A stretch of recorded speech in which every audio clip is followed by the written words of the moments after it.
$10,000. That's what my parents decided 8 years of my life was worth. 8 years of putting my career on hold. 8 years of doctor's appointments, medication schedules, and sleepless nights caring for my grandmother. $10,000.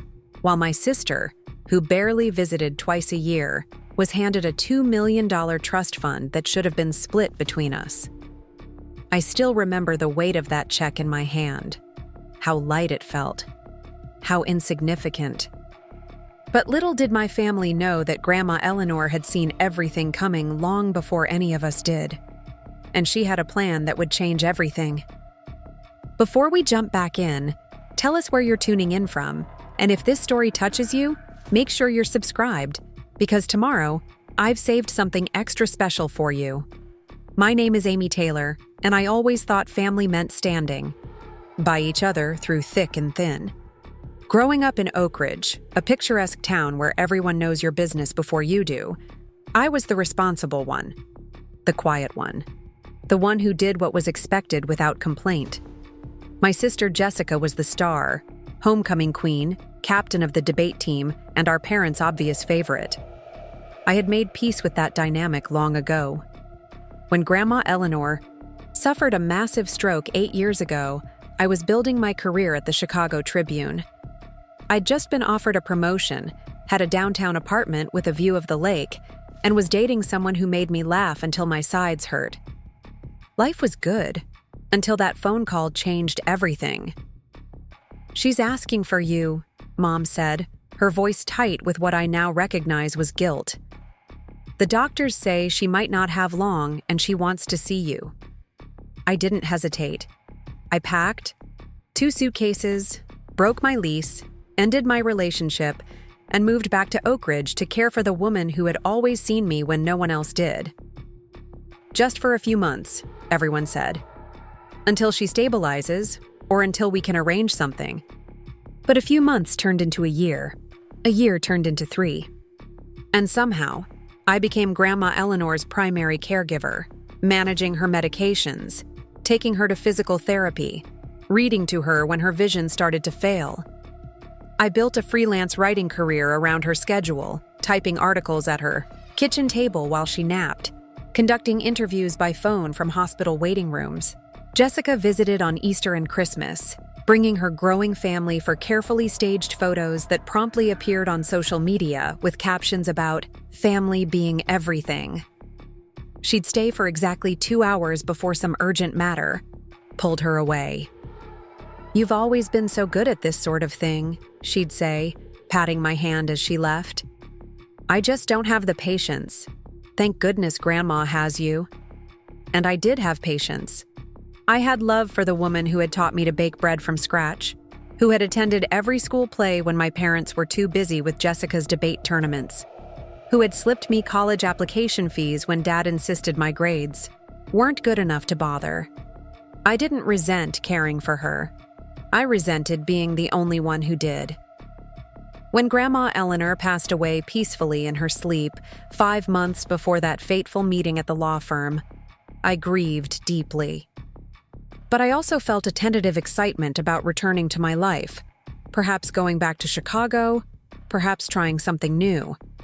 The trust fund she had established for her grandchildren would help me start over. Or so I thought. The conference room of Wilson & Associates law firm was elegant but cold, with its marble table and leather chairs that seemed to swallow you whole. I sat across from my parents and sister, trying to make sense of what I'd just heard. "What do you mean, Jessica?" "Gets my trust fund?" My voice remained steady despite the hammering in my chest. The morning sunlight streaming through the floor-to-ceiling windows felt suddenly harsh, exposing. My father, Michael Taylor, successful real estate developer and pillar of our community, didn't even look up from his phone. "Amy, let's be practical. Your sister has 3 kids and a mortgage. You're single with a stable job. You don't need the money like she does." Jessica, my older sister by 4 years, wore a sympathetic expression that didn't reach her eyes. She bounced her youngest on her knee, the perfect picture of motherhood in need. I gave up my apartment in Chicago, my position at the Tribune, to care for Grandma, I said, the words hanging in the air like unwelcome guests. She asked me to come back, and I did.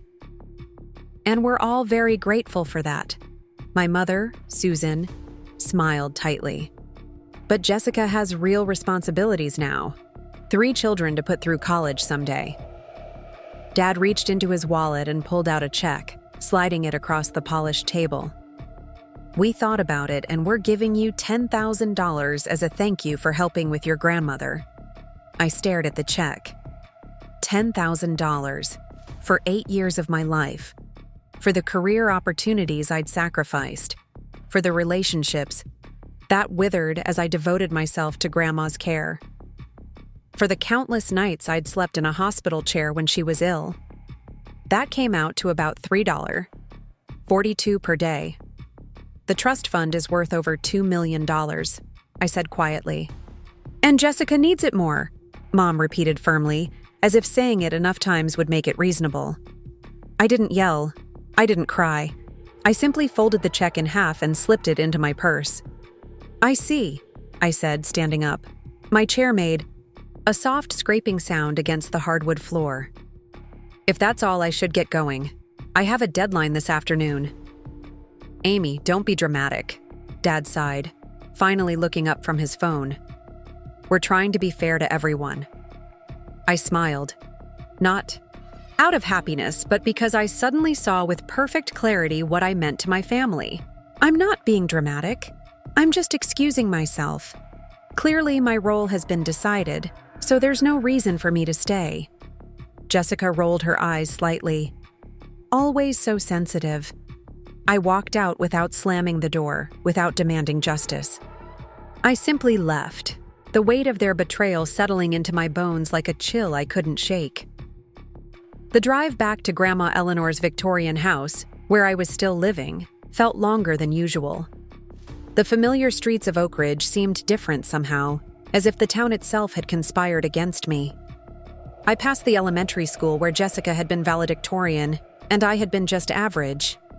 I passed the community center where my parents had proudly displayed Jessica's debate trophies while politely acknowledging my participation in the school newspaper.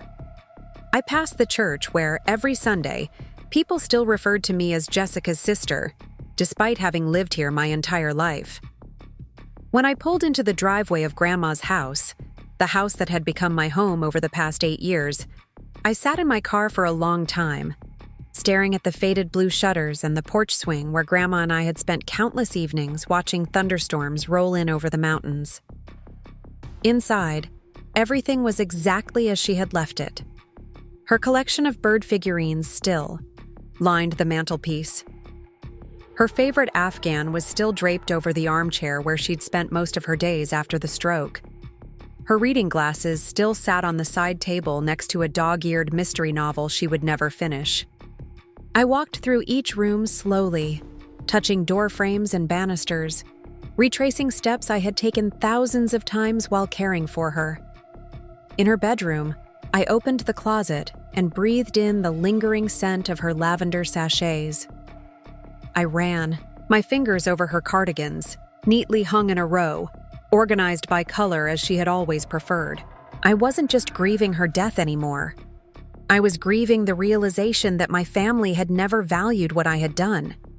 That 8 years of my life could be dismissed with a $10,000 check and a pat on the head. That night, I couldn't sleep. I sat at Grandma's kitchen table with a cup of tea gone cold, staring at the check my father had given me. In the yellow light of the single bulb above the table, even the amount seemed insulting. Not even enough for a decent used car. Not enough to restart my life.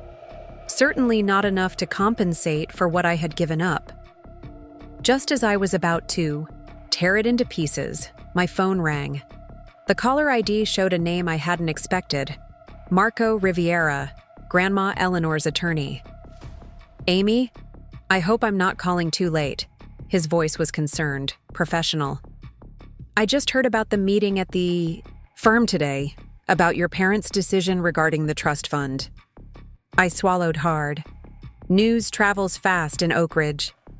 Too fast sometimes, he agreed. Listen, I need to see you. There's something you should know. Something your grandmother prepared for." "What do you mean?" There was a pause. "Not over the phone.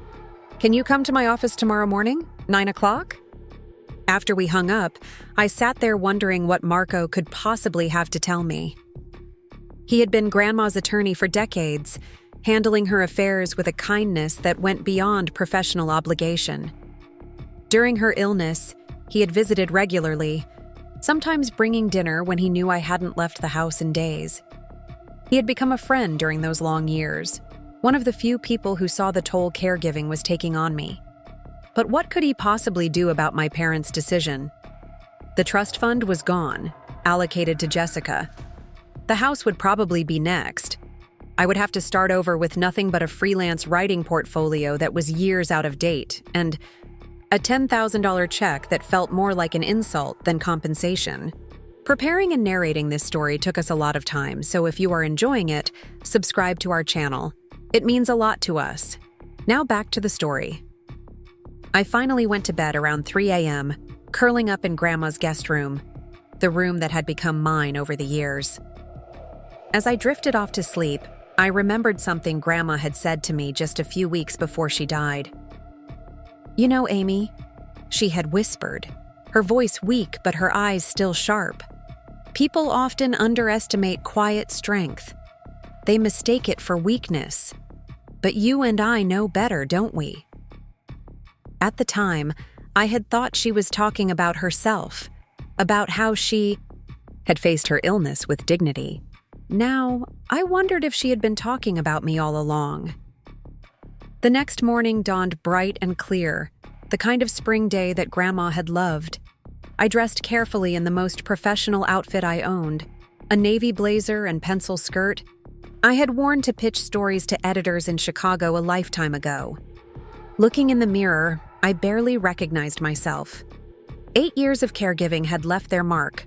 Fine lines around my eyes, a perpetual weariness in my expression, a guardedness that hadn't been there before.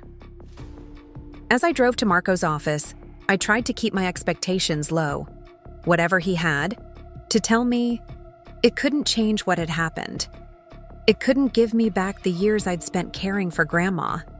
It couldn't restore my faith in a family that had so clearly shown me where I stood. Marco's office was in one of the historic buildings downtown, a converted Victorian with stained glass windows and intricate woodwork. His assistant, a woman who had known me since childhood, gave me a sympathetic smile as she led me to his office. "Amy," Marco stood as I entered, gesturing to the chair across from his desk. "Thank you for coming. Can I get you anything? Coffee? Water?" I shook my head. "I'd rather just hear what you have to tell me." He nodded, understanding my impatience. "I'm going to be direct with you. Your grandmother suspected this might happen." "Suspected what?" "That your parents would try to redirect the trust fund to Jessica." He pulled out a thick file from his desk drawer. "Eleanor was a perceptive woman. She saw the pattern in your family long before you did." I felt a sudden tightness in my throat. "What are you saying?" Marco slid a sealed envelope across the desk. It was cream-colored with my name written in Grandma's elegant, slanted handwriting. "Eleanor left this with specific instructions. It was to be opened only if your parents attempted to redirect the trust fund to Jessica instead of splitting it equally as she intended." My hands trembled as I took the envelope. It was sealed with wax, an old-fashioned touch that was so characteristic of Grandma. "Go ahead," Marco encouraged gently. "Read it." I broke the seal carefully and unfolded the letter inside. "My dearest Amy," it began, and just seeing her handwriting brought tears to my eyes. "If you're reading this, then what I feared has come to pass. Your parents have once again chosen Jessica over you, but I have not. My dearest Amy," Grandma's letter began. "If you're reading this, then what I feared has come to pass. Your parents have once again chosen Jessica over you, but I have not. The elegant script of her handwriting blurred as tears filled my eyes. I blinked them away, determined to read every word. "I've watched throughout your life as your talents and contributions were overlooked in favor of your sister's more obvious achievements. I've seen you accept this with grace that belies your years, never demanding recognition, never becoming bitter. When I needed someone most, you were the one who came without hesitation, sacrificing everything to care for me. This did not surprise me. It only confirmed what I already knew about your character." Marco sat quietly across from me, giving me privacy while still offering his presence as support. Outside his office window, Oak Ridge continued its morning routine. Shopkeepers opening stores, mothers pushing strollers, the elderly walking their dogs along tree-lined streets. The normalcy of it all felt surreal compared to the earthquake happening in my hands. "What you don't know," Grandma's letter continued, "is that I've been making preparations. 6 months ago, I made changes to my will and trust that Marco has kept confidential, as was my wish. The trust fund that your parents believe they can reallocate was never actually in their control. It was structured with specific provisions that they were not made fully aware of." I looked up at Marco, who nodded solemnly. "Your grandmother was very strategic," he explained. "She created the appearance of a typical trust fund, knowing how your parents would likely try to manipulate it." I returned to the letter, my heart pounding. The official trust documents contain a clause that activates if an attempt is made to significantly alter the intended distribution between you and Jessica. If such an attempt occurs, the entire trust automatically converts to a direct bequest to you alone, bypassing your parents' authority entirely. My breath caught. "Is this real?" I asked Marco. "Very real," he confirmed, pushing another document toward me. "This is the legal filing I've prepared. Once you sign, the conversion will be complete. The full $2 million, plus accumulated interest, will transfer to you directly." Grandma's letter continued. "This may seem harsh toward Jessica, but understand that I've already provided for her in other ways. When she married, I established a separate fund for her children's education. I've also left her my jewelry collection, which, as you know, includes several valuable antique pieces. You, my dear granddaughter, receive the trust and the house. The house you've lived in these past years. The house you've maintained and filled with care." I set the letter down for a moment, overwhelmed. "They don't know," I whispered. "No," Marco confirmed. "Eleanor was explicit that your parents not be informed of these provisions. She wanted to see how they would act without external pressure." "A test," I said, the realization dawning on me. She was testing them. "In a manner of speaking," Marco agreed, his expression betraying a hint of sadness. "Though I think she already knew what the outcome would be." I picked up the letter again, my fingers steadier now. "You may wonder why I set things up this way. Why not simply tell everyone my wishes clearly? The answer is that I wanted you to know beyond any doubt where you stand. Not just with me, but with your family. Knowledge, painful as it sometimes is still power." The next paragraph nearly broke me. "I watched your mother favor Jessica from the time you were both small. I saw your father dismiss your accomplishments while celebrating your sister's every move. I've bitten my tongue 1,000 times, told myself it wasn't my place to interfere. That was my mistake, and one I have regretted. This is my attempt to balance scales that should never have been uneven." I had never heard Grandma speak so directly about my parents' favoritism. She had offered comfort when I was overlooked, distraction when I was hurt, but she had never confronted the issue head-on. Now I understood why. She had been planning something much more meaningful than a confrontation. "You are not just worthy, Amy. You are exceptional. Your kindness is not weakness. Your willingness to put others first is not an invitation to be taken advantage of. Your quiet competence is not less valuable than your sister's louder achievements. I have watched you handle sacrifice with dignity. Now I want to watch you, from wherever I am, handle abundance with the same grace. Marco cleared his throat gently. There's more, he said, sliding another document toward me. The house. This document was simpler. A deed transfer putting Grandma Eleanor's Victorian house entirely in my name, with a restriction preventing sale for a minimum of 10 years. I don't understand, I said, looking up from the papers. I thought the house would go to both of us or to my parents. Marco leaned back in his chair. Your grandmother was very specific. The house goes to you alone. She was particularly concerned that your parents might try to sell it quickly. This explained my parents' sudden interest in the property. Just yesterday, my mother had called, a real estate agent, to discuss options without even consulting me. I continued reading Grandma's letter, which had taken on a more practical tone. Now for some practical matters. Marco will handle the legal aspects of the trust conversion and the property transfer. Daniel Chen, my financial advisor, has been instructed to meet with you regarding investment strategies. The trust fund should provide you with enough security to pursue whatever path you choose, but I encourage you to be thoughtful about its management.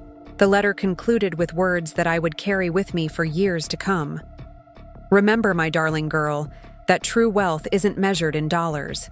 It's measured in dignity, in purpose, in the courage to stand alone when necessary. I'm giving you these resources not because you need them to succeed. You've already proven you can do that on your own, but because they are rightfully yours. Use them wisely, build something meaningful, and know that I saw you, even when others didn't. All my love always, Grandma Eleanor. I folded the letter carefully and placed it back in its envelope. The office was quiet, except for the ticking of an antique clock on Marco's bookshelf. What happens now? I finally asked. Marco pushed a pen toward me. You sign these documents, and I file them immediately. By the end of the week, everything will be officially transferred to your name. And my parents? Jessica? His expression was professional but sympathetic. They'll receive official notification once the transfer is complete. I anticipate they'll be surprised. That was an understatement. They would be furious, betrayed. They would see this as a manipulation rather than justice. They would blame me rather than examining their own actions. For a moment, I hesitated. I thought about the family peace that would be shattered, the accusations that would fly, the possibility of never having a relationship with my sister's children. Was it worth it? Then I remembered the $10,000 check, 8 years reduced to a token payment. My future dismissed as unimportant compared to Jessica's. I picked up the pen and signed my name. 3 days later, I was still processing everything when the doorbell rang. I opened the front door of Grandma's house, my house now, to find Daniel Chen, Grandma's financial advisor, standing on the porch with a leather portfolio tucked under his arm. Amy, he greeted me warmly. I hope this is a good time. Marco mentioned he spoke with you earlier this week. I invited him in, leading him to Grandma's sunroom where the morning light streamed through stained glass panels she had installed decades ago. We sat in wicker chairs surrounded by her collection of houseplants, plants I had dutifully watered and tended during her illness, and continued to care for after her passing. First, let me express my condolences, Daniel said, once we were settled. Eleanor was an extraordinary woman. She was, I agreed, feeling the familiar ache of loss. I'm still trying to process everything she arranged. Daniel nodded, opening his portfolio. She was meticulous in her planning. She wanted to ensure you had options, real options, for your future. He spread several documents across the small table between us. The trust fund is substantial, but Eleanor was adamant that it be structured to provide both immediate resources and long-term security. For the next hour, Daniel walked me through Grandma's financial plan. The trust was divided into several components: An immediate cash allocation that would allow me to pursue education or career opportunities without worry, investment portfolios designed for growth, and a portion dedicated to maintaining the Victorian house that was now mine. She also established this, Daniel said, showing me a separate document. A foundation in her name, with you as the primary director. It's funded with an additional $500,000 that was separate from the main trust. I stared at him, overwhelmed. A foundation? She never mentioned this. Eleanor established it just 3 months before she passed. The mission is to provide support for family caregivers, particularly those who have put careers on hold to care for elderly relatives. The thoughtfulness of it struck me like a physical blow. Even in her final months, Grandma had been thinking of ways to acknowledge what I had done and to help others in similar situations. The foundation can provide grants for education, respite care, counseling services, whatever you determine is most needed, Daniel explained. Eleanor wanted you to have the freedom to shape it according to your vision, but with a focus on supporting those who often go unsupported. I thought of the isolation I had felt during those years of caregiving, the friends who gradually stopped calling because I could rarely go out, the professional contacts who faded away, the dating prospects that dissolved when people realized the extent of my responsibilities. A foundation like this could make a genuine difference for people in that position. "This is incredible," I said softly. "But why didn't she tell me any of this while she was alive?" Daniel closed his portfolio, his expression thoughtful. Eleanor shared something with me once that might help explain. She said that she had spent her life watching people's true characters reveal themselves through actions, not words. She believed that people show you who they really are when they think no one important is watching. He paused, choosing his words carefully. I think she wanted to see how everyone would behave when they thought they had the power to make decisions without consequences, including your parents. As Daniel left, promising to return the following week to begin implementing investment strategies, I wandered through the rooms of the Victorian house, my house, trying to see it through new eyes. Each creaking floorboard, each sun-faded curtain, each chipped teacup in Grandma's collection now represented not just memories, but possibilities. I hadn't decided yet what to do with my sudden wealth. Return to Chicago, travel, start my own magazine? The options were dizzying after 8 years of having no options at all. That evening, as I sat on the porch swing watching fireflies emerge in the twilight, my phone rang. It was my mother. "Amy." Her voice was tight, controlled. "We need to talk. Your father and I just received some disturbing information from Marco Riviera." "I see," I said, unsurprised that the news had reached them. "What would you like to discuss?" "This is not a phone conversation," she replied sharply. "We're coming over tomorrow morning at 10. Your sister will be joining us." She hung up before I could respond. I sat there in the gathering darkness, the phone still in my hand, feeling strangely calm. The confrontation I had been dreading was coming, but for the first time, I would be facing my family from a position of strength rather than vulnerability. I slept more soundly that night than I had in years. They arrived precisely at 10 the next morning, my mother in her Sunday best, my father in the golf clothes he reserved for meetings with important clients, Jessica in designer jeans and a silk blouse that probably cost more than most people's monthly grocery budget. They filed into Grandma's living room like a delegation entering enemy territory. "Would anyone like coffee?" I offered, my hospitality automatic after years of playing hostess in this very room. "This isn't a social call," my father snapped, remaining standing while my mother and Jessica perched on the edge of the sofa. "Marco Riviera informed us yesterday about your grandmother's arrangements." The way he said arrangements made it sound like Grandma had committed a crime rather than exercised her right to distribute her assets as she saw fit. "I see," I said, taking a seat in Grandma's favorite armchair. "And you have concerns." "Concerns?" Jessica's voice rose incredulously. You've somehow manipulated Grandma into cutting me out of my inheritance, and you think we have concerns? I looked at my sister, really looked at her. Despite her expensive clothes and perfectly highlighted hair, she looked tired, strained. There were fine lines around her mouth that hadn't been there at Christmas. I didn't manipulate anyone, I said calmly. Grandma made her own decisions. While you were living in her house, having constant access to her, my mother interjected, when she was vulnerable and dependent on you. The accusation stung, but I kept my expression neutral. Grandma was of sound mind until the very end. Marco can attest to that. So can her doctors. This is ridiculous. My father paced the worn oriental rug. Eleanor would never have done this. She wouldn't have created this kind of division in the family. I thought of Grandma's letter, safely stored in my desk upstairs.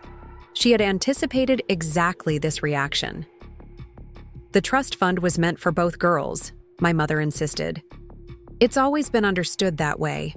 Jessica has 3 children to think about, and Eleanor provided separately for those children's education, I replied, just as she provided separately for me. Jessica's eyes widened. What are you talking about? What separate provision? I realized then that my parents had never told Jessica about the education fund Grandma had established when she married. Had they been planning to control that money as well? Grandma set up a college fund for your children when you married Tom, I explained. It's quite substantial. Marco can give you the details. Jessica turned to our parents, confusion evident on her face. You never mentioned this. My father waved his hand dismissively. We were handling it. That's not the point right now. But it was precisely the point. In that moment of confusion, I saw a flash of understanding cross Jessica's face, perhaps the first inkling that our parents' management of family affairs wasn't as transparent or fair as she had always believed. The point, my father continued, is that you've upended arrangements that have been in place for years. This house was meant to be sold. The proceeds were going to help Jessica expand their home to accommodate the new baby. So that was the plan they'd made for Grandma's house. No wonder my mother had been calling real estate agents. I'm sorry that won't be possible, I said, not feeling sorry at all.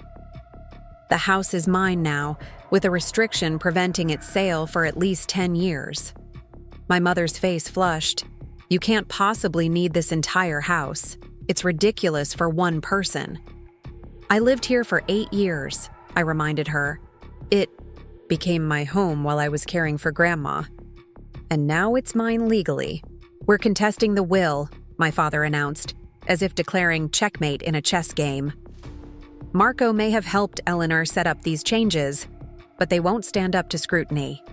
Not when it's clear you exerted undue influence. I had expected this. You're welcome to try, I said evenly. But Grandma's mental competence is well documented, as are her wishes.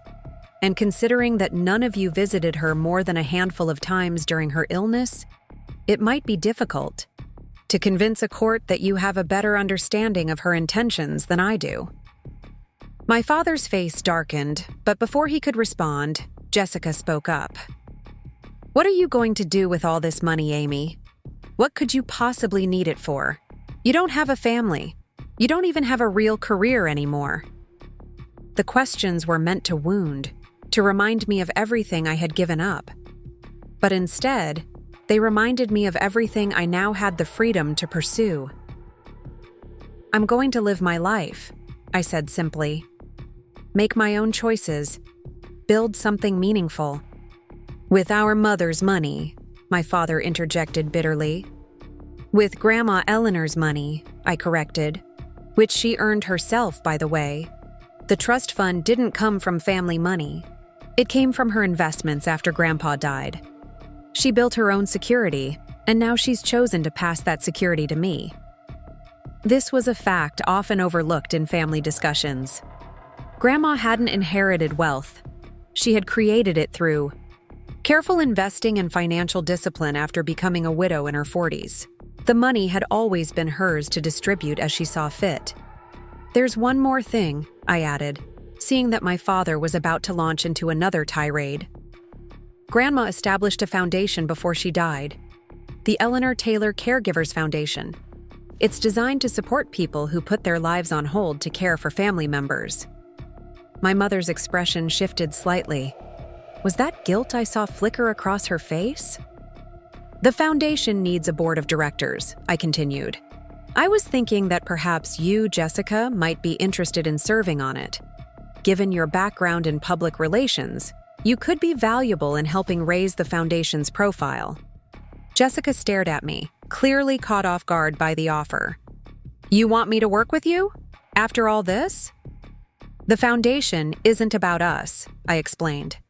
"It's about helping people who are in the position I was in, isolated, career sidelined, financially vulnerable because they chose to care for someone they love." For the first time since they had arrived, silence fell over the room. My mother looked down at her hands. My father stopped pacing. Jessica's expression was unreadable. "I'll think about it," she finally said, her voice lacking its earlier hostility. They left soon after, my father still insisting they would contest the will, my mother unusually quiet, Jessica thoughtful. As I closed the door behind them, I felt not the satisfaction of having won a battle, but the weariness of having survived one. That evening, I sat at Grandma Eleanor's antique writing desk and began making lists. Things I wanted to do, places I wanted to go, skills I wanted to learn, dreams I had set aside years ago. I thought about what Marco had said when I signed the documents. "Eleanor wanted this to be a beginning for you, not just an ending to your time as a caregiver." A beginning. After 8 years of watching life happen around me while I remained static, I was finally free to begin again. I opened my laptop and began researching journalism fellowships. I had been a promising writer once. Perhaps I could be again. Or perhaps I would try something entirely new. The possibilities stretched before me, limited only by my imagination, rather than by obligation or finances. As I worked, I felt Grandma's presence in the room, not in a ghostly way, but in the legacy of strength she had left me. She had seen me when no one else did. And now, because of her, I had the chance to make sure I was finally seen by everyone else as well. 2 weeks after signing the paperwork in Marco's office, I stood in what was now officially my kitchen, brewing a pot of coffee and watching the early summer sunrise illuminate Grandma Eleanor's garden. The official notifications had been sent to my parents and Jessica 3 days ago. Their response had been swift and predictable, a flurry of angry phone calls followed by ominous silence. Marco had advised me to prepare for legal challenges. "They'll likely claim undue influence," he had explained. "It's the standard approach when someone contests a will or trust." But Eleanor was careful. She had psychological evaluations documenting her competence. She made these decisions months before her condition deteriorated. And most importantly, there's a long paper trail showing the pattern of your caregiving versus their minimal involvement. I wasn't worried about legal challenges. I was worried about what came next. The money and house were secure, but I still didn't know what to do with the rest of my life. 8 years of caregiving had left me disconnected from my former career. My writing portfolio was outdated, my professional contacts scattered to new publications and platforms. At 36, I was essentially starting over. The doorbell rang just as I was pouring my second cup of coffee. I wasn't expecting anyone, especially not this early.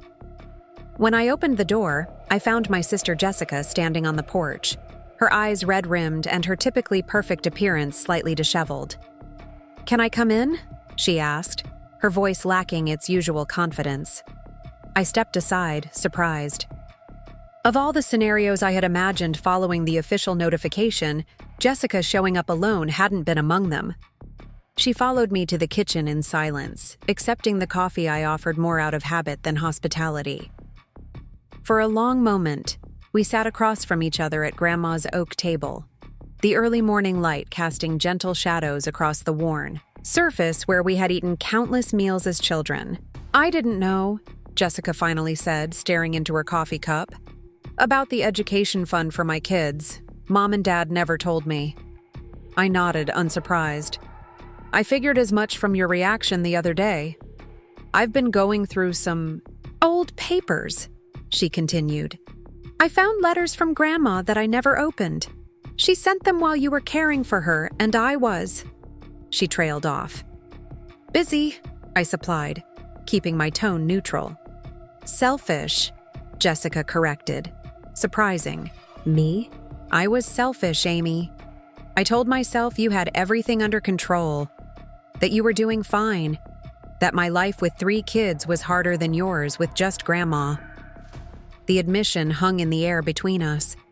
I didn't rush to contradict her or to ease her obvious guilt. After years of being dismissed, I was in no hurry to make this conversation comfortable for her. "In her letters," Jessica continued, "Grandma talked about you, about how proud she was of you, about how you read to her when her eyesight started failing, how you remembered all her medications when she couldn't, how you made her favorite foods even when the doctor said they weren't ideal for her condition." I swallowed hard, memories flooding back, the countless small kindnesses that had filled our days together, the routines we had established, the quiet companionship we had shared.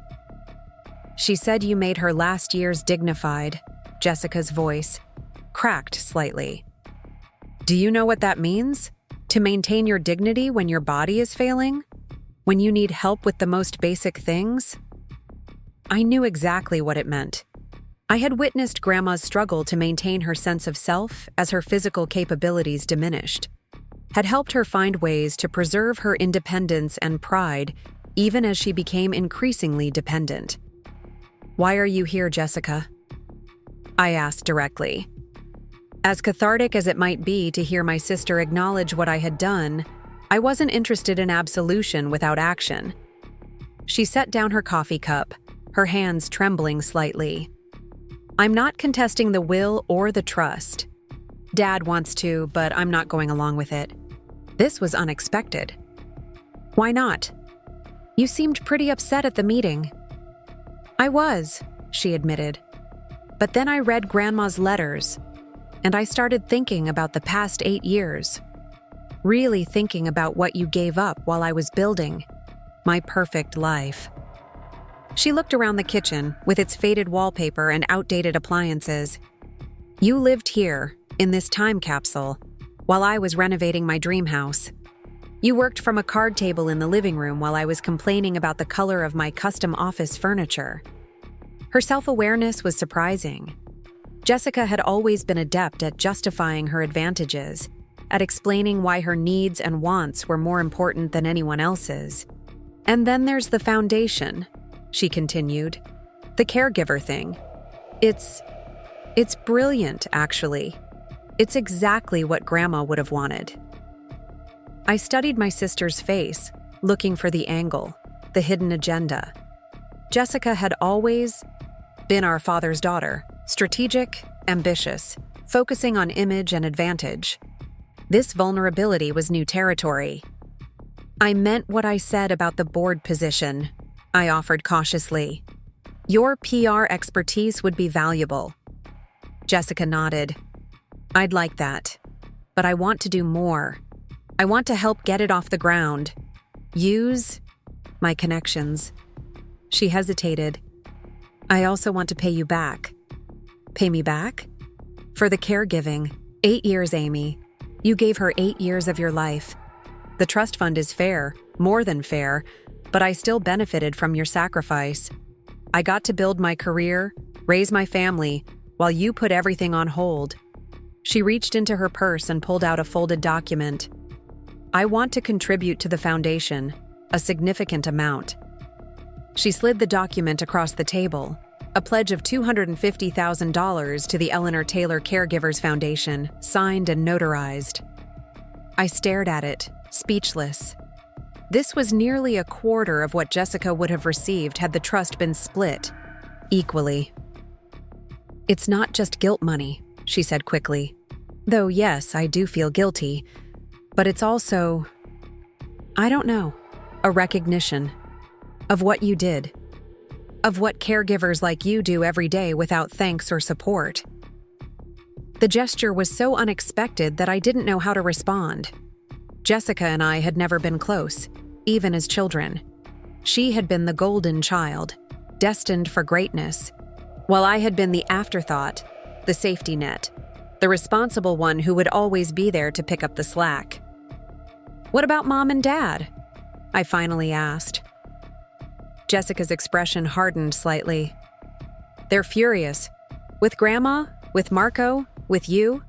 Mostly with you, actually. They're convinced you manipulated her somehow. And you don't think that?" She shook her head. "No, not anymore. Grandma Eleanor was nobody's fool. If she set this up, she knew exactly what she was doing." She hesitated. "Dad's talking about a lawsuit. Mom's backing him up. They want me to join them." "And will you?" "No," Jessica said firmly. "I'm done being part of I don't know what to call it. Their system, their way of seeing, the world where everything revolves around appearances and status." She looked down at her hands. "It took me a long time to see it, but they raised me to be entitled. To expect things to be handed to me because I was special, because I was their favorite." The admission was startling in its self-awareness. Jessica had always embraced her favored status, wielding it like a weapon when necessary, accepting its benefits without question. "What changed?" I asked. She was quiet for a moment. "Tom lost his job 3 months ago," she finally said. "The company downsized and eliminated his entire department. We've been living on savings while he looks for something new." This explained the strain I had noticed in her appearance at our last meeting. Dad's response was to tell Tom to man up and find something quickly. Mom suggested I fire our nanny to cut expenses. Neither of them offered any real help. Jessica's voice was bitter. "For the first time in my life, I needed support, and they treated me like I was. Disappointing them. Like struggling meant I was failing." I understood then. Jessica was experiencing for the first time what I had known all my life, that our parents' love and approval were conditional, based on success and appearances, rather than genuine need or connection. "I'm sorry about Tom's job," I said sincerely. "Thanks. He's got some promising leads." She took a sip of her now cold coffee. "But the experience has been eye-opening. It made me think about what would happen if things really went wrong. If one of us got sick, if one of the kids had special needs, if we faced a real crisis instead of just temporary financial strain." I nodded, understanding the fear. It was the same fear I had lived with during those years of caregiving. What if Grandma needed more than I could provide? What if her money ran out before she did? What if my own health failed? "I realized I'd be exactly where you were," Jessica continued. "Taking care of whoever needed care, with minimal support from Mom and Dad beyond maybe a check at Christmas and lots of unsolicited advice." The assessment was painfully accurate. The $10,000 check my father had tossed across the table flashed in my mind. A token payment for years of service, a dismissal of my sacrifice. "So what now?" I asked. "You're breaking ranks with Mom and Dad. That's not going to go over well." Jessica smiled grimly. "No, it's not. Dad already threatened to cut me out of his will when I told him I wouldn't support a lawsuit. Mom cried about family loyalty." She sighed. "But I'm done playing by their rules. I want my kids to grow up understanding real values, not just the importance of keeping up appearances." I studied my sister, seeing her perhaps clearly for the first time. Behind the perfect outfits and calculated charm was someone who had been shaped by the same dysfunctional family system that had marginalized me. The difference was that I had recognized it early, while Jessica was only now beginning to see the truth. "The foundation offer is genuine," I said after a moment. "I'd welcome your involvement, and not just for your PR skills." Really? Really? It's going to take both of us to make it succeed. You know people I don't. You have connections and skills I lack. I hesitated. And it would be good for the Taylor sisters to work together for a change, instead of being pitted against each other. And Jessica's eyes welled with tears. I'd like that, she whispered. I'd like that a lot. As she left an hour later, something had shifted between us. Not forgiveness exactly. The wounds were too deep, the lost years too valuable for such a simple resolution. But perhaps the beginning of understanding, of a relationship built on choice rather than obligation. The next few weeks passed in a flurry of activity. Daniel Chen helped me establish investment accounts that would provide steady income while preserving the principal of the trust fund. Marco finalized the paperwork for the Eleanor Taylor Caregivers Foundation, securing its nonprofit status and tax benefits. And Jessica surprised everyone, especially our parents, by taking an active role in the foundation's development. We need a website, social media, a launch event, she explained during one of our planning meetings in Grandma's sunroom, now converted to a temporary office. And we need to establish clear criteria for how grants will be awarded. Who's eligible? What expenses will be covered? How will we measure success? Her organizational skills were impressive. While I had been focused on the mission and meaning of the foundation, Jessica saw the practical details that would translate vision into reality. I'm thinking we start local, she suggested, spreading brochures across the table. Oak Ridge and the surrounding counties. Build a model that works here, then expand regionally and eventually nationally. That makes sense, I agreed. We can partner with the hospital, senior centers, support groups for chronic conditions. Anywhere we might find family caregivers who need assistance. Working together revealed complementary strengths neither of us had fully appreciated before. I brought empathy and first-hand experience, understanding the emotional and practical challenges caregivers faced. Jessica brought business acumen and networking skills, knowing how to translate good intentions into effective structures. We should organize a launch event, Jessica suggested. Something to introduce the foundation to the community. Invite local business leaders, healthcare professionals, potential donors.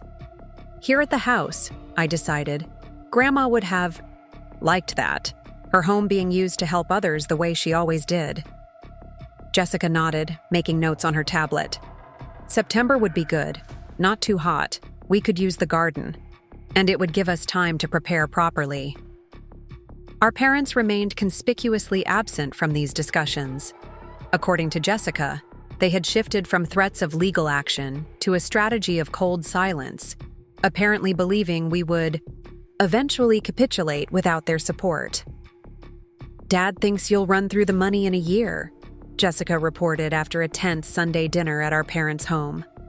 Mom keeps asking if I'm still involved in Amy's little project, like it's a phase I'm going through.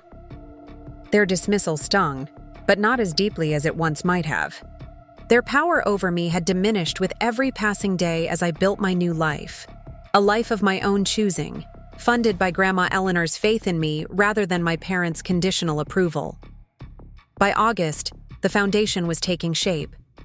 We had secured office space in downtown Oak Ridge, a small suite above the local bookstore, with enough room for a modest staff and meeting area. We had hired a part-time program coordinator, a retired social worker named Marion, who had cared for her husband through a decade-long battle with Parkinson's disease. And we had developed our first grant program, financial assistance for caregivers to hire respite care, allowing them crucial breaks from the relentless demands of caregiving. We need to think about the house too, Jessica said one afternoon as we finalized plans for the launch event.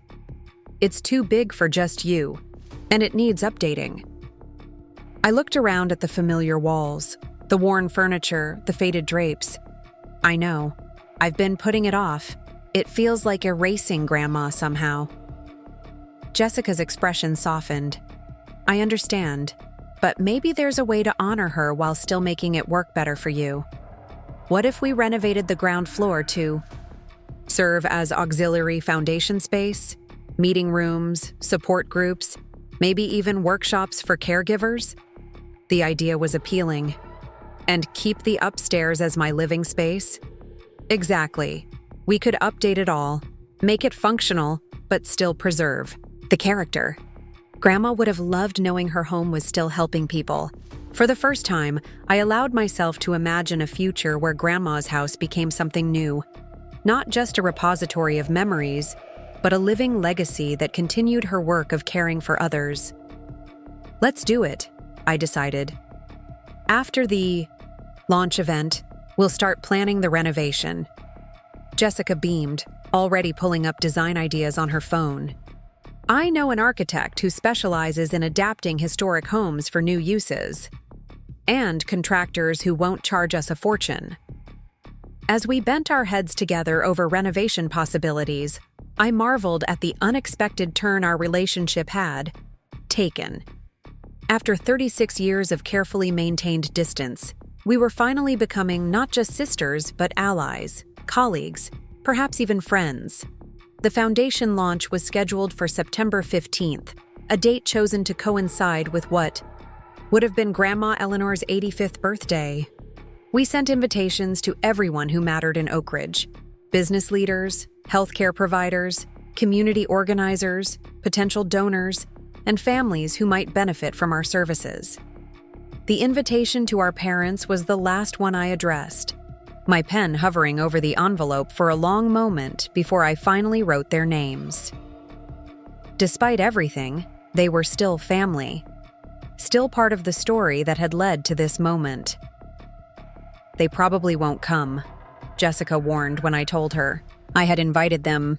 Dad's pride won't let him. I know, I acknowledged, but I want them to have the choice. The week before the event, I received an unexpected call from my mother. Amy. Her voice was hesitant on the phone, lacking its usual certainty. I was wondering if we could talk, in person. We arranged to meet at a small cafe downtown, neutral territory away from both Grandma's house and my parents' home. When I arrived, my mother was already seated at a corner table, looking smaller, somehow less formidable than I remembered. "Thank you for meeting me," she said as I sat down across from her. "I know things have been difficult." This was an understatement so profound it almost made me laugh. "Yes, they have," I agreed, not making it easier for her. My mother fidgeted with her wedding ring, a nervous habit I hadn't seen since I was a child. "Your father and I received the invitation to the foundation launch. And he won't be coming," she said, her expression tightening. "He's still very angry about everything. He feels betrayed by your grandmother, by you, by Jessica." I waited, sensing there was more. "But I'd like to attend," she said finally, "if that's all right with you." The request surprised me. My mother had always followed my father's lead in family matters, presenting a united front even when I suspected she might privately disagree with his decisions. "Why?" I asked directly. She looked down at her hands, weathered now with age, spots that she usually covered with expensive creams and careful makeup. "Because I was wrong," she said simply. "About many things." I remained silent, letting her continue. "When your grandmother got sick, I should have stepped up. I should have helped more, should have visited more." She swallowed hard. She was my mother-in-law, but she was more of a mother to me than my own mother ever was. And I let her down. This was the most vulnerability I had ever seen from my mother. A woman who prided herself on always appearing strong, always being in control. "I let you down too," she continued. "I knew how much you were sacrificing. I saw it. But acknowledging it would have meant acknowledging my own failure to help." She looked up, meeting my eyes directly. "It was easier to pretend you were fine, that you had chosen this path and were content with it. Easier than facing my own selfishness." The admission was unexpected and powerful. For years, I had imagined conversations where my parents finally recognized what I had done, what I had given up. But in those imagined scenarios, their recognition had been grudging, extracted rather than freely offered. The foundation, my mother said, it's extraordinary. The idea of supporting caregivers, of acknowledging their work and their sacrifice. It's exactly what your grandmother would have wanted.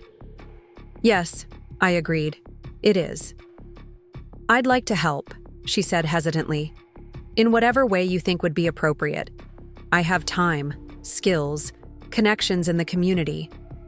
I studied her face, looking for the hidden agenda, the angle that would benefit her. But for once, I saw only sincerity, and perhaps a grief that mirrored my own. The launch event is just the beginning, I said carefully. We'll need volunteers for various programs, people who can help with outreach, with practical support for caregivers, with fundraising. I can do that, she said quickly. All of it, whatever you need. I thought about Jessica's journey over the past months, from entitled resentment to genuine partnership. Was it possible my mother could make a similar transition? Could this foundation become not just Grandma Eleanor's legacy, but a way to heal the fractures in our family? Come to the launch, I decided. We'll talk more afterwards about how you might be involved. Relief flooded her face. Thank you, she whispered. Thank you for giving me a chance. As I walked home from the cafe, I thought about forgiveness. Not the easy kind that papers over wounds without healing them, but the complex, demanding process of rebuilding trust through consistent action rather than mere words. My mother had taken a first step. Whether she would continue on that path remained to be seen. My father's absence at the launch would be conspicuous, a reminder that some bridges take longer to repair than others, if they can be repaired at all. But for the first time since that day in the law firm when my father had tossed a check across the table, I felt something like hope for my family. Not for what it had been, but for what it might yet become. The morning of the foundation launch dawned clear and bright, with the kind of golden September sunlight that Grandma Eleanor had always loved. Jessica arrived early, directing the caterers and helping set up chairs in the garden. By noon, everything was ready. Tables draped in crisp white cloths, flower arrangements in Grandma's favorite blue and yellow blooms, information packets about the foundation's mission and programs. As I stood on the porch in a new dress I had bought specially for the occasion, I looked out at Grandma's garden, now my garden, transformed into a space of possibility and promise.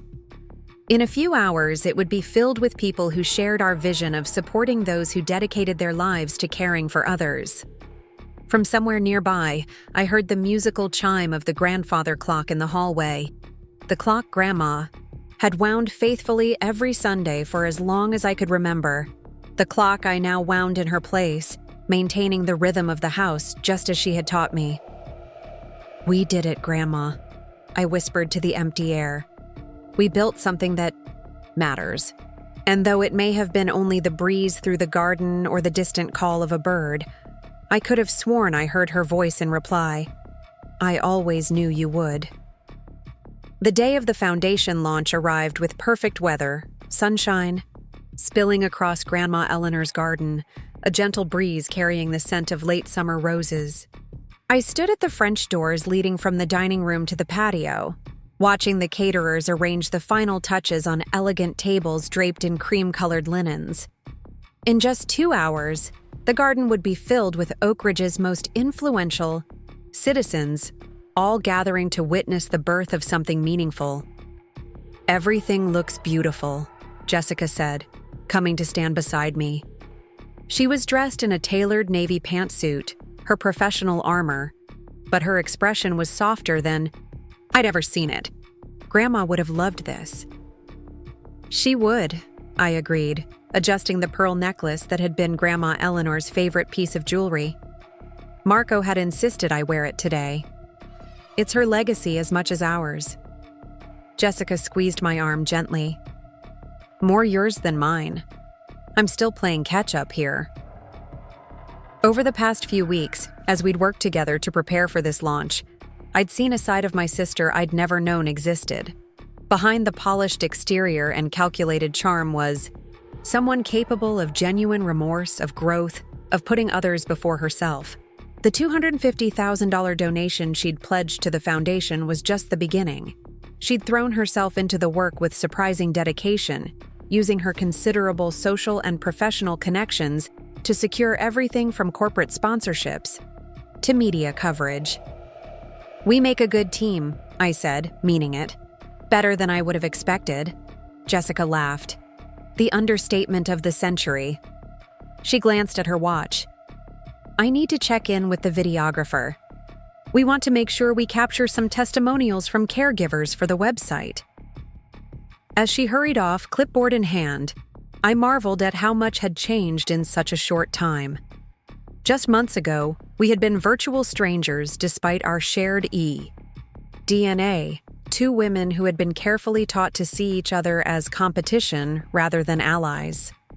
Now we were partners in a venture that might actually help people like me, people who had put their lives on hold to care for others, only to find themselves adrift when that care was no longer needed. I made my way upstairs to finish getting ready, passing through rooms that were gradually becoming mine rather than Grandma's. Small changes, a new throw pillow here, a different arrangement of books there, had begun to mark the transition. The major renovation would begin after the launch, transforming the ground floor into foundation space while preserving the second floor as my private home. The architect Jessica had recommended had drawn up plans that respected the house's Victorian character while updating it for modern use. As I applied a final touch of lipstick, I heard the doorbell ring. It was too early for guests. We weren't expecting anyone for another hour at least. I hurried downstairs to find Jessica already at the door, her expression a complex mixture of surprise and wariness. Our mother stood on the porch, elegant as always in a pale blue dress and pearls that matched my own, a small bouquet of white, roses clutched in her hand. "Mom," Jessica said, her voice carefully neutral. "You're early." "I thought I might help with the final preparations," she replied, her usual confidence noticeably diminished. "If that's all right." Jessica looked to me, clearly deferring this decision to my judgment. After our coffee shop conversation, I had told her about Mom's request to attend, but we hadn't expected her to arrive early, offering assistance. "Come in," I said, stepping forward. "We could use another pair of hands." Relief flooded her face as she crossed the threshold, handing me the roses. "These were always her favorites," she said softly. "I thought they might be nice for the welcome table." The gesture was small but meaningful, an acknowledgement of Grandma Eleanor, of her preferences and tastes, of the home she had created and loved. "Perfect," I agreed. "Thank you." The next hour passed in a flurry of last-minute adjustments. Rearranging seating charts, reviewing the program, ensuring the catering staff knew where everything was located.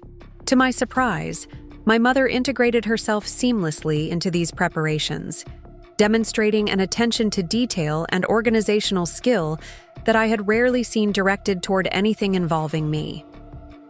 "The mayor's wife is allergic to shellfish," she reminded the catering manager. "And Dr. Peterson always arrives exactly 15 minutes early. Someone should be ready to greet him." Jessica caught my eye across the room, raising an eyebrow in silent communication. We had both expected awkwardness, tension, perhaps even passive-aggressive commentary. Instead, our mother was being genuinely helpful, offering insights about the community figures who would be attending without attempting to take control or redirect our plans. At precisely 2:45 p.m., 15 minutes before the official start time, the first guests began to arrive.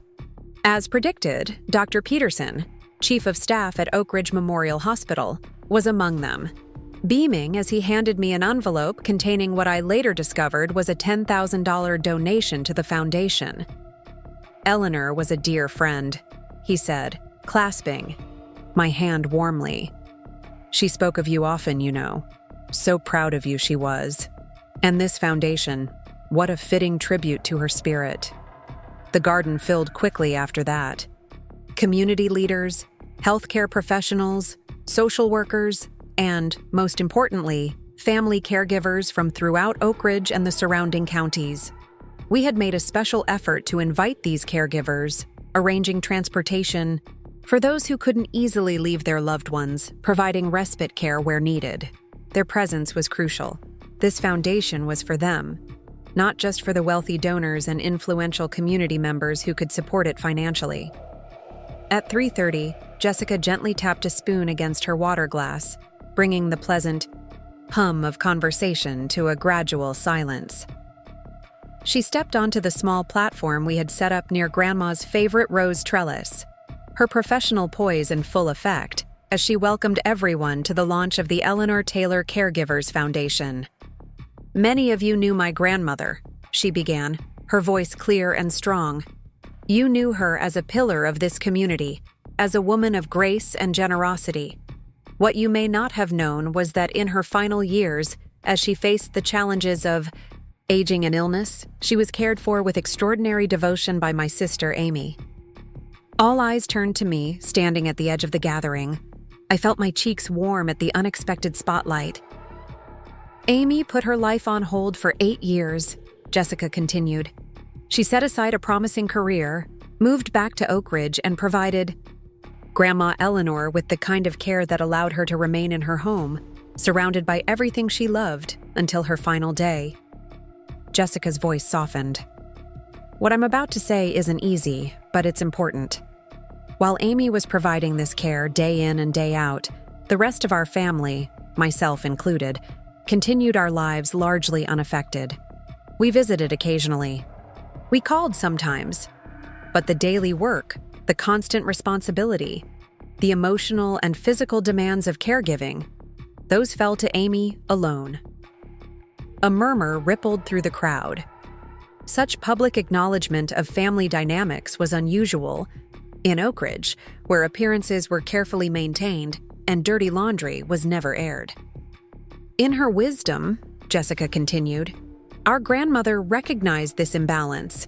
She saw the sacrifice Amy had made, and in her final act of love, she ensured that Amy would have the resources to rebuild her life once that caregiving journey ended." She gestured for me to join her on the platform. I moved forward, touched by her willingness to speak these truths publicly, to acknowledge her own role in what had happened. "But Eleanor Taylor wasn't done," I said, taking the microphone from Jessica.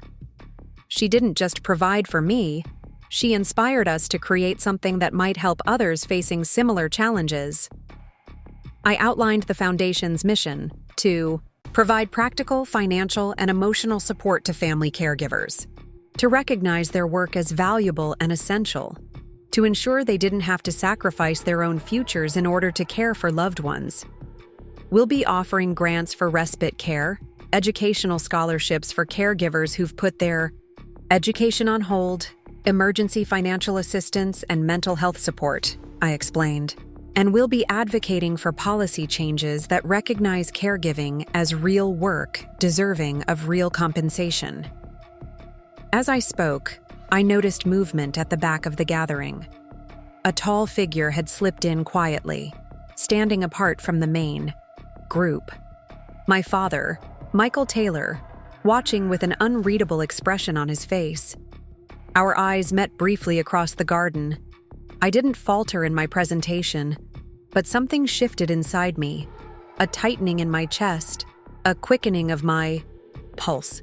I hadn't expected him to come. Had assumed his pride would keep him away, his anger at being outmaneuvered by his mother-in-law and daughters too fresh to allow for reconciliation. Jessica had spotted him too. I could see her tense slightly, then deliberately refocus on the audience before us. We had prepared for this moment, or rather, we had prepared for his absence. His presence was an unexpected variable in an already emotionally complex afternoon. I concluded my remarks by inviting Marion, our program coordinator, to share her own experience as a caregiver. As she stepped up to speak about the decade she spent caring for her husband through Parkinson's disease, I made my way to the edge of the gathering. where my mother stood watching, tears streaming silently down her face. "He came," she whispered as I reached her side. "I see that," I replied neutrally. "He didn't tell me he was going to. He said it was a betrayal, that he wouldn't dignify it with his presence." She dabbed at her eyes with a lace-edged handkerchief. "But here he is." I wasn't sure what to make of his appearance. Was it a peace offering? A reconnaissance mission? Simple curiosity? With my father, motives were rarely straightforward and never entirely altruistic. "Your speech was beautiful," Mom said, changing the subject. "Both of you. So poised, so clear about the mission." "Thank you," I said, accepting the compliment at face value. "It feels good to be doing something meaningful." She nodded, then hesitated. "I meant what I said about wanting to help. With the foundation, I mean. If you'll have me." I studied her face, looking for signs of the manipulation that had characterized so much of our relationship. Instead, I saw only uncertainty and hope, and perhaps a genuine desire for redemption. "We could use someone to coordinate the volunteer program," I said after a moment. "Someone who knows the community, who can match volunteers with the right opportunities, who can recruit people with specific skills." Her face brightened. "I could do that. I know everyone in Oak Ridge, and I have time. Your father is talking about scaling back his business, maybe retiring next year." The idea of working with my mother in any capacity would have seemed absurd just months ago. But the foundation was larger than our family drama, more important than old grievances. If she was genuinely willing to contribute, to make amends through action rather than words, who was I to refuse? "Come by the office next week," I decided. "We'll talk about what the role would entail." She nodded eagerly, and for a moment, I glimpsed the woman she might have been without my father's influence. Warmer, more open, less concerned with status and appearances. The moment was interrupted by Jessica, who appeared at my elbow with barely contained excitement. "The pledges are coming in," she whispered. "We're already at over $100,000, and that's not counting the corporate sponsorships we secured last week." This was well beyond our expectations for the launch event. Combined with the seed money from Grandma's estate and Jessica's contribution, we would have more than enough to fund our first year of operations and begin building an endowment to ensure the foundation's longevity. "That's incredible," I said, genuinely amazed. "Who are the major donors?" "Dr. Peterson started it with his $10,000. Then the hospital board matched it. The Wilsons pledged $25,000. The community foundation is giving us $30,000. Jessica's eyes shone with triumph. "And Dad just wrote a check for $50,000.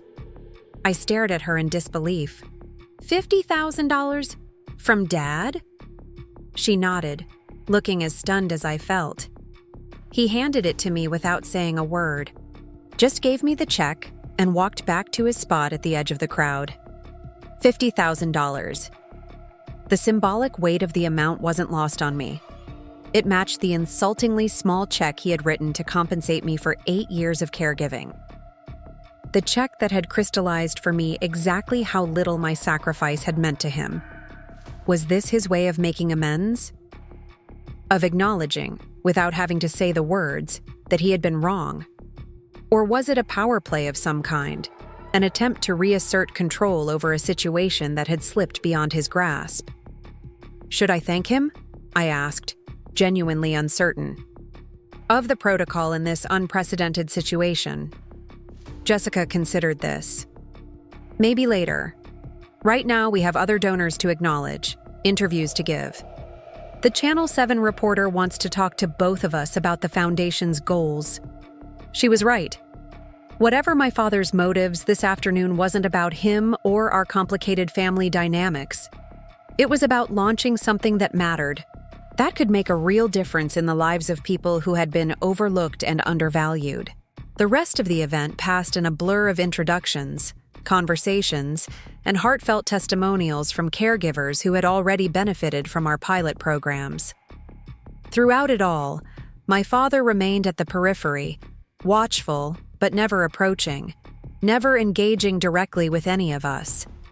As the afternoon light began to soften into early evening, guests gradually departed, each leaving with information packets about the foundation and many with pledge forms in hand.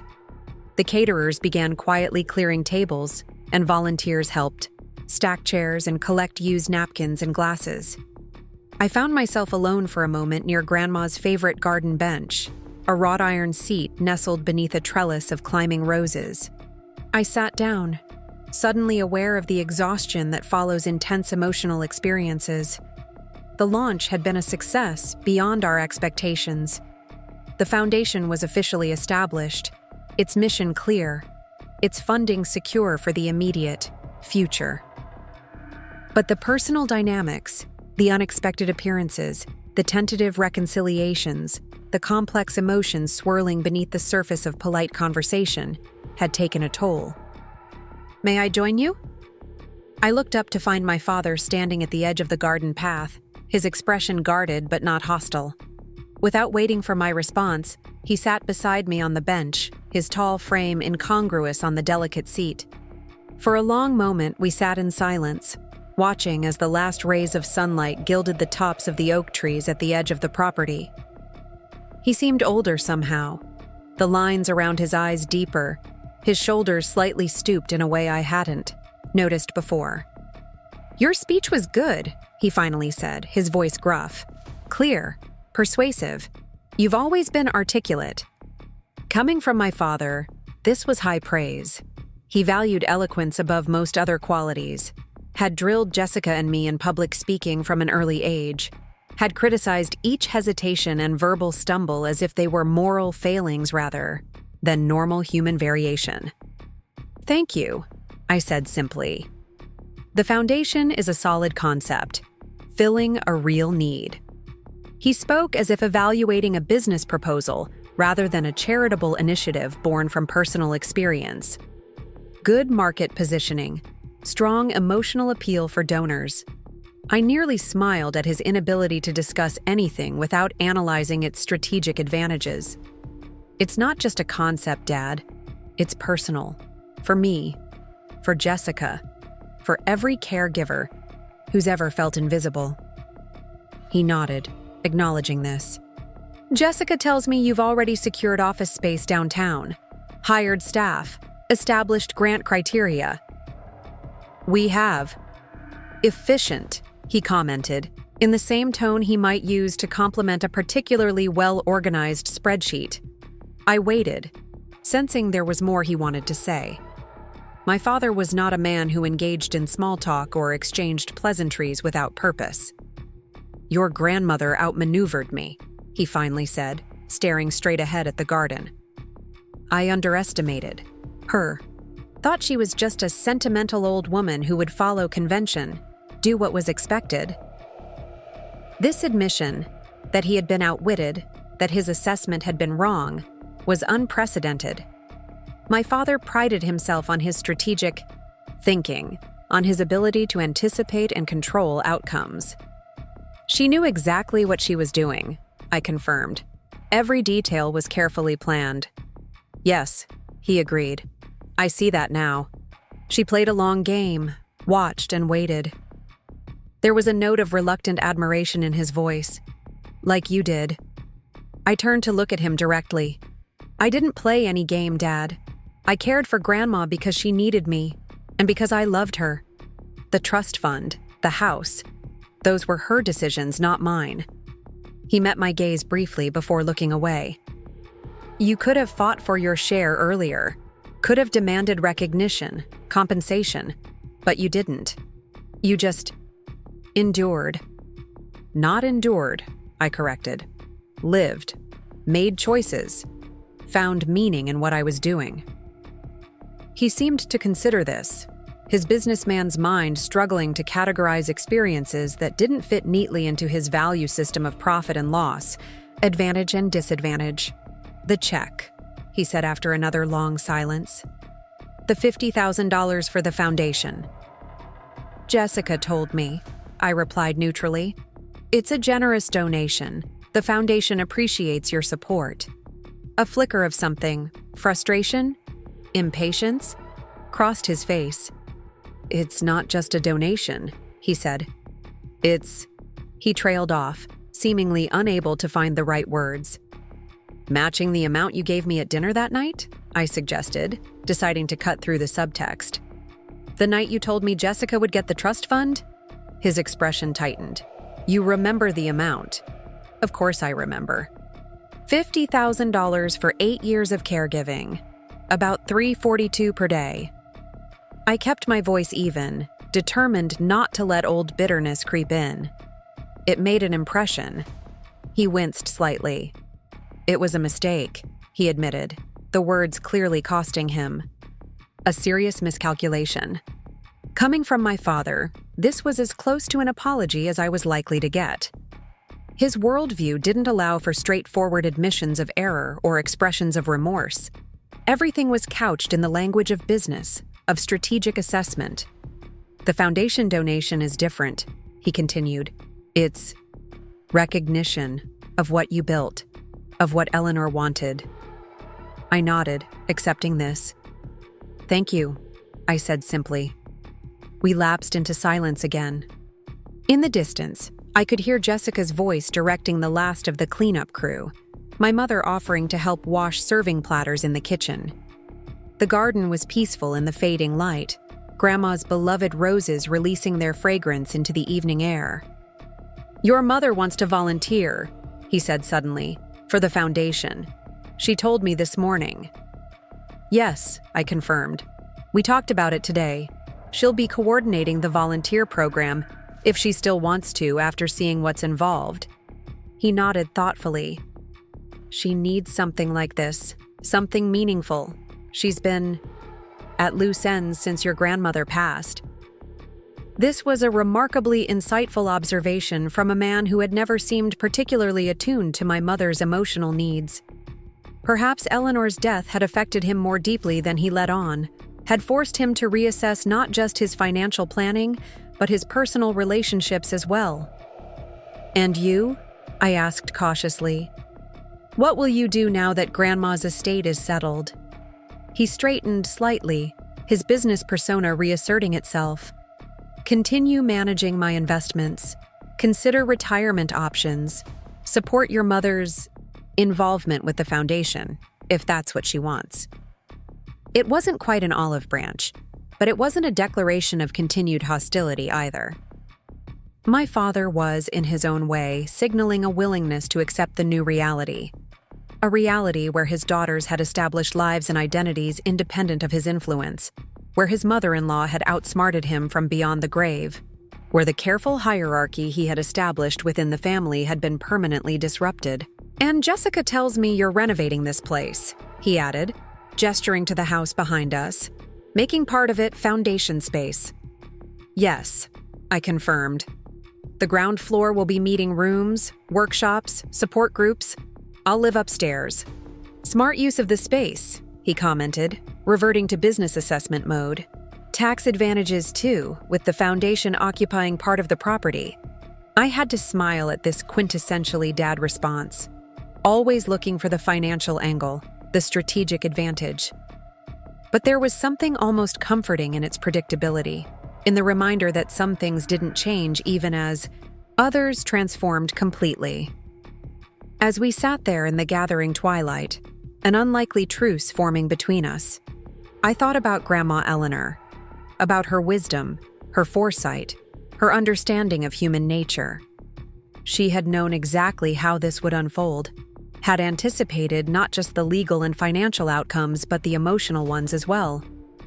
The foundation bearing her name would support caregivers throughout the community, perhaps eventually throughout the region or even the country. But her most remarkable achievement might be what was happening right here, in her beloved garden. The beginning of healing in a family that had been fractured by favoritism and rigid expectations, by unacknowledged sacrifices and unspoken resentments. As my father stood to leave, he hesitated, then reached into his pocket and pulled out a small velvet box. "This was your grandmother's," he said, placing it in my hand. "Your mother found it in her jewelry case. There was a note saying it should go to you." Inside the box was a delicate silver bracelet with a single charm. A small, intricately detailed house. I recognized it immediately as the bracelet Grandma had worn every day for as long as I could remember, the one she had refused to remove even during her hospital stays.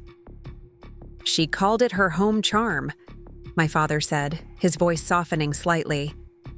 Said as long as she wore it, she would always find her way back home. I slipped the bracelet onto my wrist, feeling the cool weight of the silver against my skin. "Thank you for bringing it," I said, genuinely moved by the gesture. He nodded once, then turned and walked back toward the house, his tall figure silhouetted against the last golden light of day. Alone on the garden bench, I touched the small silver house charm, thinking of all the ways we define home, not just as a physical structure, a house with walls and a roof, but as a feeling of belonging, of safety, of being truly seen. Grandma Eleanor had given me that feeling throughout my childhood and adolescence. I had tried to return the gift during her final years, making her house a sanctuary where she could age with dignity despite her failing health. And now, in her final gift to me, she had ensured I would always have a home of my own, not just the Victorian house with its creaking floors and sun-filled rooms, but a sense of purpose, of value, of belonging in the world on my own terms. The small silver house caught the last ray of sunlight, gleaming brightly against my wrist. "Thank you, Grandma," I whispered to the gathering shadows. "For everything." 1 year after the foundation launch, I sat in my newly renovated office on the ground floor of what had once been simply Grandma's house, and was now both my home and the headquarters of the Eleanor Taylor Caregivers Foundation. The transformation had been remarkable. Victorian charm preserved in the ornate moldings and original hardwood floors, but updated with modern functionality, bright open spaces, and technology that would have amazed Grandma. Outside my window, autumn painted the garden in shades of amber and gold. Grandma's roses had finished their final bloom of the season, but the Japanese maple she had planted decades ago was at its fiery peak, its delicate leaves shimmering in the October sunshine. A knock at my door pulled me from my contemplation. Marian, our program director, entered with a stack of folders balanced in her arms. "The quarterly report is ready for your review," she announced, placing the folders on my desk. "And we have 17 new grant applications for the Education Scholarship Program." I smiled, remembering our first grant cycle a year ago when we'd received just 3 applications and had worried whether caregivers would even find us. Now, word had spread throughout the state. What had begun as a local initiative was expanding, rapidly, with requests coming in from counties hours away. "Also," Marian continued, a hint of excitement in her voice, "the Westbrook Foundation called. They want to discuss a potential partnership. Their focus is on elder care facility improvements, but they're interested in our home caregiver support model." This was significant news. The Westbrook Foundation was one of the largest philanthropic organizations in the state, with funding capacity far beyond our current resources. A partnership could mean expanding our programs to regions we hadn't yet been able to reach. "That's wonderful," I said, already thinking about the possibilities.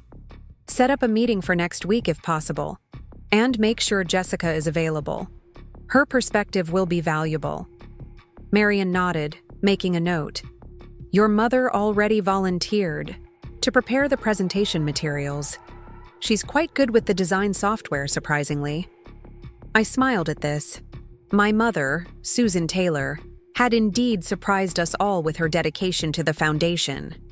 What had begun as a tentative offer to help had evolved into a full-time volunteer position that she approached with unexpected passion and skill. She coordinated our volunteer program with efficient grace, had mastered design software to create our promotional materials, and personally led our community outreach efforts. It was as if, freed from my father's overbearing influence and given meaningful work that aligned with her actual talents rather than societal expectations, she had blossomed into a completely different person. Or perhaps, into the person she had always been beneath the carefully maintained facade of the perfect wife and mother. After Marion left, I turned my attention to the quarterly report, scanning the impressive statistics with a sense of quiet pride. In just 1 year, we had provided respite care grants to over 100 families, awarded 25 educational scholarships to caregivers returning to school, offered mental health counseling to more than 200 individuals, and created a vibrant community of support through our weekly groups and monthly workshops.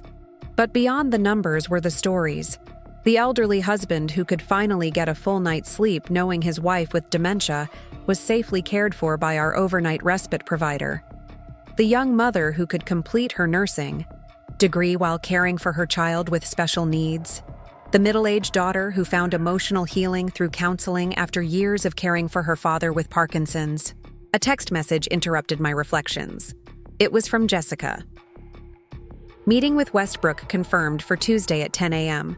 Dad wants to attend. Thoughts? I stared at the message, caught off guard by the request. My father had maintained a careful distance from the foundation since his surprising donation at the launch event. He attended major fundraisers, wrote generous checks, occasionally offered business advice when specifically asked, but had otherwise remained on the periphery of our work. I typed back, "Any idea why?" Jessica's response came quickly. Says he knows the Westbrook board chair from Rotary. Could help seal the deal. This made a certain kind of sense. My father, for all his faults, had an extensive network of business and social connections built over decades. If he genuinely wanted to help facilitate this partnership, his presence could indeed be valuable. But there was something more here. A tentative reaching out, perhaps. A desire to be involved in a more direct way with the work that had become the center of not just my life, but increasingly Jessica's and my mother's as well. I considered carefully before responding. Fine by me if it helps. Make sure he understands. It's a collaborative discussion, not a negotiation. Jessica's final text was accompanied by a winking emoji. I'll translate that into dad speak. I smiled, appreciating how well my sister now understood both my perspective and our father's tendencies. The past year had transformed many things, but perhaps the most surprising was the relationship between Jessica and me. From distant competitive siblings, we had become partners, confidants, and occasionally even friends. Our different strengths complemented each other perfectly in the foundation work. My empathy, firsthand caregiving experience, and understanding of the emotional aspects of our mission balanced with her networking skills, business acumen, and ability to navigate social hierarchies to our advantage. My intercom buzzed, interrupting my thoughts. "Amy, your 11 o'clock is here," my assistant announced. I glanced at my calendar, smiling when I saw the appointment. Eliza Martinez, our first scholarship recipient, was coming to share an update on her progress. She had been a full-time caregiver for her mother with MS for 5 years when she applied for our inaugural education grant, hoping to complete the nursing degree she had abandoned when her mother's condition worsened. "Please send her in," replied, rising to greet the young woman who entered my office a moment later. Eliza looked transformed from the exhausted, overwhelmed person who had first come to us a year ago. There was a confidence in her posture, a brightness in her eyes, that spoke of renewed purpose and hope. "Amy," she greeted me warmly, accepting my hug before taking a seat across from my desk. "It's so good to see you." "You too, Eliza. You look wonderful," she smiled, tucking a strand of dark hair behind her ear. "I feel wonderful. Tired, but a good kind of tired, you know? The kind that comes from making progress, not just from struggling to keep up." For the next hour, Eliza shared her journey, the challenges of returning to school after years away, the initial anxiety about the part-time professional caregiver we had helped arrange for her mother, the gradual adjustment to a life that included her own goals alongside her caregiving responsibilities. Mom actually loves Sarah, the caregiver you helped us find, Eliza explained. They've become friends, which I never expected. And knowing Mom is in good hands for those hours I'm in class or studying, it's changed everything. Her eyes welled with tears, but they were tears of gratitude, not distress. I never thought I could have both, caring for Mom and pursuing my own dreams. I thought it had to be one or the other. That's exactly what the foundation is about, I replied, feeling a swell of emotion myself. Making sure caregivers don't have to sacrifice everything, finding the balance that works for each situation. After Eliza left, I found myself staring out the window at the autumn garden, contemplating the path that had led me here and the road ahead. At 37, I had rebuilt a life that felt purposeful and rewarding. I had even begun dating recently, cautiously, tentatively exploring romantic possibilities that had been unthinkable during my caregiving years. John Matthews, the architect who had designed our renovation, had asked me to dinner shortly after the project's completion. Our professional relationship had gradually evolved into friendship, and then, over the past 3 months, into something more. He was kind, thoughtful, creative, and importantly, he understood the Foundation's mission in a personal way, having cared for his father through a lengthy illness years before. The remainder of the afternoon passed quickly in a series of meetings and calls. By 5, I was reviewing the final documents for the Westbrook meeting when my intercom buzzed again. "Your father is here to see you," my assistant announced, surprise evident in her voice. "He doesn't have an appointment, but—" "It's fine, send him in," I replied, equally surprised by this unexpected visit. My father entered my office with his characteristic purposeful stride, though I noticed a slight hesitation as he took in the transformed space. The last time he had been in this room, it had been Grandma Eleanor's formal dining room with heavy Victorian furniture and faded wallpaper. Now it was a bright, professional office space that maintained historical touches in the restored crown, molding and original hardwood floors. "Amy," he greeted me with a nod, "you've done remarkable things with this place." "Thank you," I replied, gesturing to the visitor's chair across from my desk. "This is an unexpected visit." He sat, his tall frame looking somewhat incongruous in the modern chair. "Jessica mentioned the Westbrook meeting. Thought I should touch base with you directly before Tuesday." "About your involvement?" I asked, getting straight to the point. He nodded, a flicker of approval crossing his face at my directness. "Charles Westbrook and I go back 30 years. Served on several boards together. He respects my business judgment." "And you think that will help secure the partnership?" "I know it will," he stated with characteristic confidence. "But I understand this is your territory now. I won't overstep." The acknowledgement was meaningful coming from a man who had spent his life overstepping, controlling, directing every situation to his advantage. "I appreciate that," I said carefully. "Your connection could be valuable for opening the door, but the Foundation's work speaks for itself." He studied me for a moment, his expression thoughtful. "You've built something impressive here, sustainable, strategic. Not just do-gooder charity work, but a real organization with impact." Coming from my father, this was extraordinary praise, acknowledging not just the emotional value of our mission, but the business acumen behind its execution. "Thank you," I said simply. "That means a lot." He shifted slightly, uncharacteristically, hesitant. "Your mother is different. Since getting involved here, happier, more confident."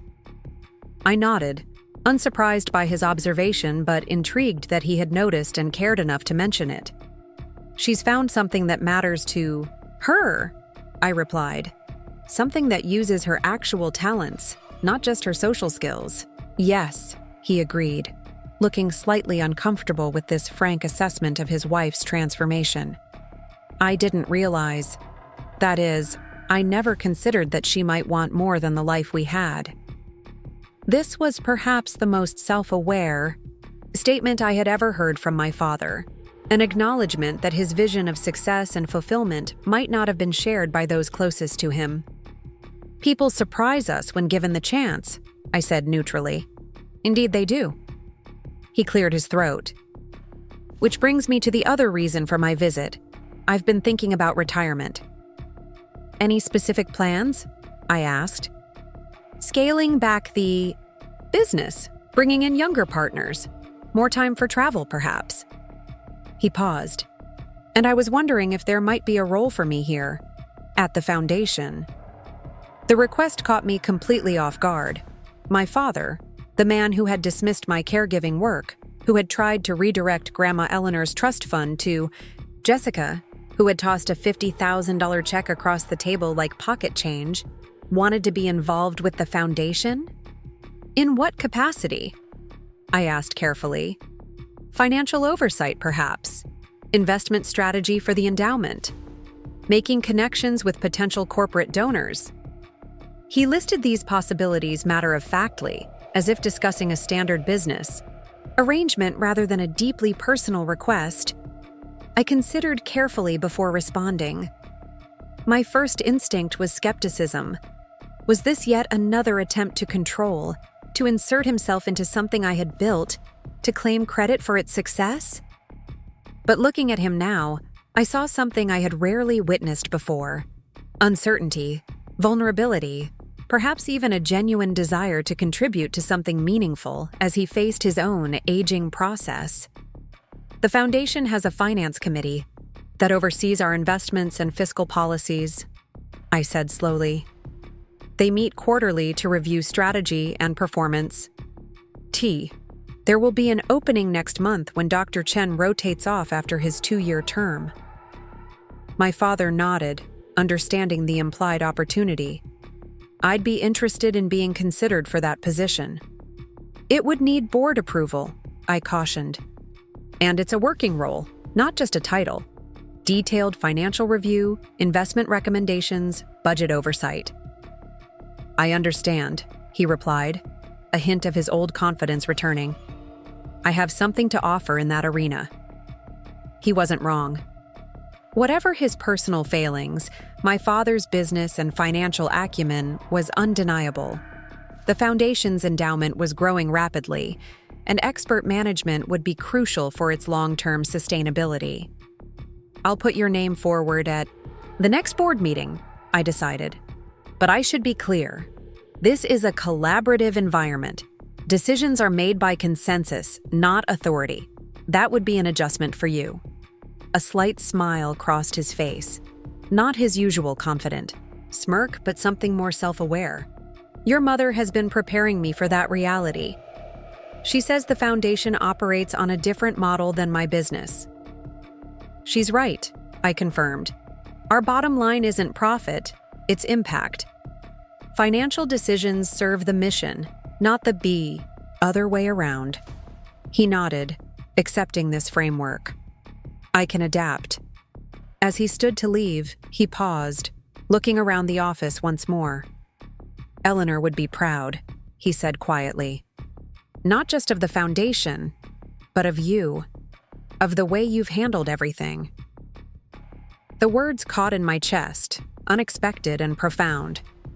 My father had never been one for emotional validation, had rarely expressed pride in my accomplishments, had certainly never invoked Grandma Eleanor's approval as something worth seeking.